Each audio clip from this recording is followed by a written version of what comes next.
In the next few minutes, we will see how the country we know today has been formed by the Spanish-Philippine intermixture of cultures and spiritual values. The lasting Spanish influence is revealed by the San Agustin Museum's religious and cultural objects, by which we can travel back through time and see for ourselves how Spain laid the groundwork for the arts, and indeed, for the society itself.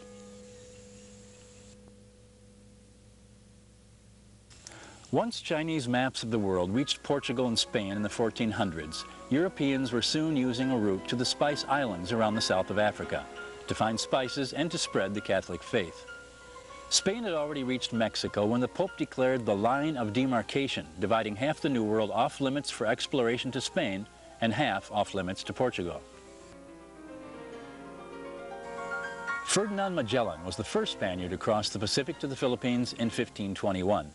He made a blood pact with local chieftains and gifted the Queen Juliana with this image of the Sto Niño before his ships continued on their way back to Spain. Into this new world of exploration strode Don Miguel De La Gaspi. Born in this house in Zumarraga, Spain in 1504, Legazpi grew up just one town away from Andres de Urdaneta, sailor, soldier, explorer. After returning to Mexico and becoming an Augustinian friar, Spanish King Philip, after whom this country is named, commissions Urdaneta to discover what territory lay on Spain's side of the line of demarcation.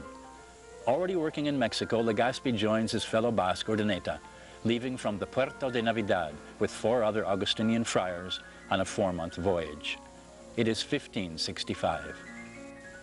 Guided by their patron, the Sto Niño, what would become the quintessential Christian image in the Philippines, Urdaneta and Legazpi stand together on this new world. Urdaneta determines that the Philippines does lie in Spain's territory. After the very Sto Niño image left by Magellan is discovered, Urdaneta enshrines it, baptizes the first converts, and completes the round trip to Mexico, setting the route for the galleon trade.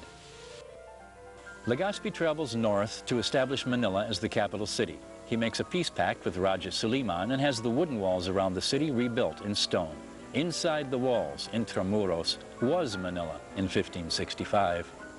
Spain had to deal with both the Chinese and Malayan indigenous religions and cultures. Little by little, the missionaries guided scattered family groups to come and settle permanently in the new communities under the bell, springing up around the first churches and convents.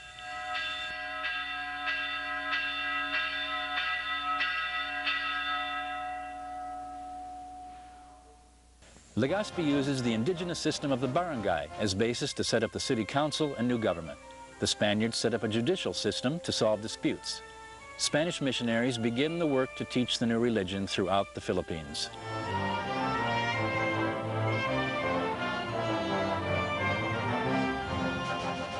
Educated as most of them were at the best universities in Europe, the Spanish missionaries write grammars, dictionaries, and devotionaries in the vernacular, thus preserving pre-Spanish culture in the process. Beyond teaching the basic reading and writing, many Filipinos become very proficient in the Spanish language, writing books and publishing newspapers, as well as the art of printing. The classic Philippine traditions of music, harana, and dances is begun. In painting, Filipinos are soon producing original works with religious and secular themes. A popular style of drawing is the letras y figuras, with each letter actually an elaborate scene. The tradition of carving is further refined with production of wooden statues and religious imagery. Soon, artworks are being created from imported ivory. Silver and goldsmithing result in spectacular gold and jewel-encrusted religious items. This gold sacra with Latin prayer showcases early Filipino goldwork. The Spaniards also introduced a new system to improve agriculture, introduced the plow and the carabao as a working animal, the wheeled carretón, the sugar press, new production methods for coffee, and production of tobacco cigars.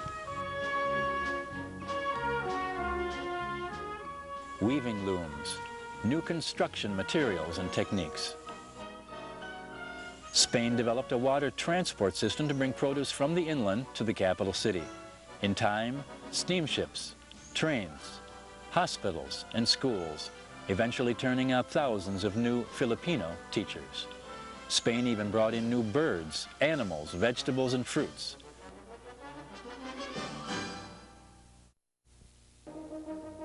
Legazpi puts up the first San Agustin Church, the first church in the Far East. From this church and monastery will emanate the heart and soul of the Spanish system.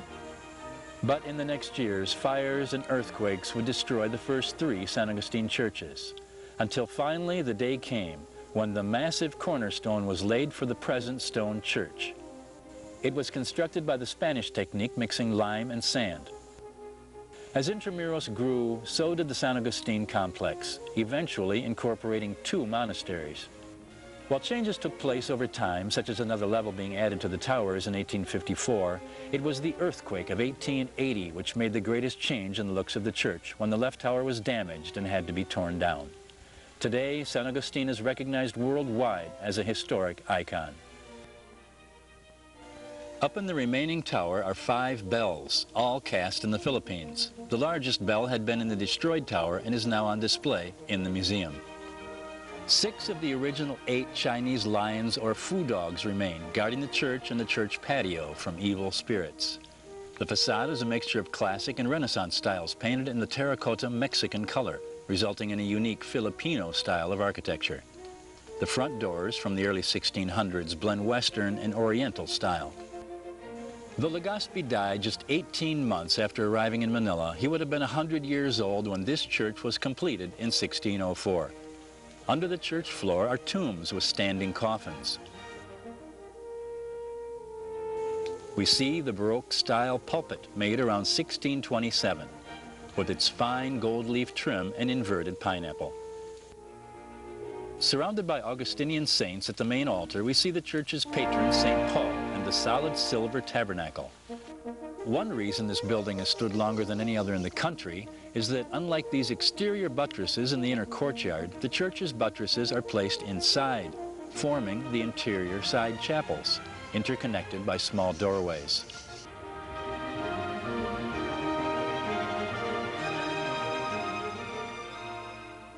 In the front chapel, to the left of the main altar, we find the final resting place of Legazpi himself, buried with the remains of other important figures from Philippine history.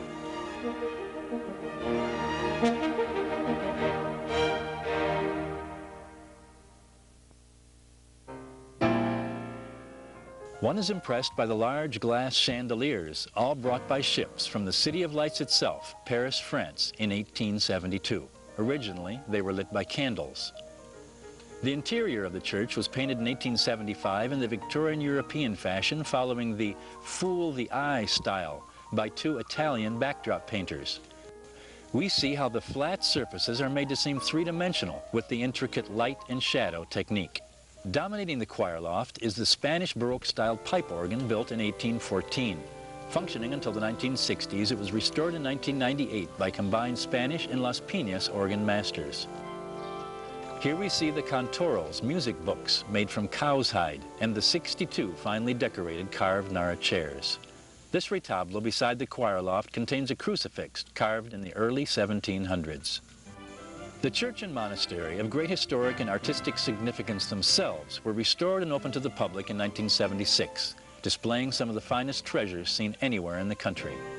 Entering the museum area, we see the large bell from the destroyed church tower and the large retablo in the ivory collection room. Open walkways hold Philippine artwork portraying Augustinian motifs and religious carrozas. Here is the mausoleum and the Araneta collection. On the ceiling remains some of the old Mexican-style painting. The Gran Escalara is made of 44 solid granite blocks from China. In 1863, the octagonal dome was changed to the present round design. Located on the 2nd floor is the San Pablo room, with more Mexican-style paintings still visible on the ceiling trim. San Agustin has a room with paintings of some of the 200 Augustinian churches in the country. Upstairs, we find the room for themed displays, the room with gold-embroidered vestments, and the porcelain room. These shards came from Father Blanco's garden. For years, Father Manuel Blanco studied and cataloged hundreds of Philippine plants in the garden courtyard of the 2nd monastery. Father Blanco's work won the Grand Award in Amsterdam. The 3-volume set of his works was lushly illustrated with drawings by Philippine artists. To accommodate the training of hundreds of monks arriving on the galleon ships, the second monastery had been built in 1667. It was also a retired priest's home and recreation place, but this grand building lasted only until 1945.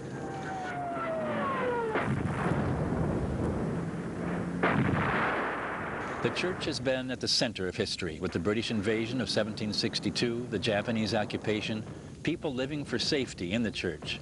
Intramuros was reduced to a shell after the American liberation. Today, only the ruined walls admired by tourists remain of Father Blanco's garden, waiting for an enterprising soul to resurrect them from the ashes. Weddings taking place in the church now hold their receptions in Father Blanco's garden. Peace has come, and a chance to look back. After 400 years, the San Agustin Church Museum remains a prime showcase of the Filipino-Spanish heritage, an ideal way to be reminded of a friendly and productive partnership. The museum helps us learn from the past with gratitude and appreciate the things that unite as we go hand in hand toward the vision of an amistad duradera, an enduring friendship.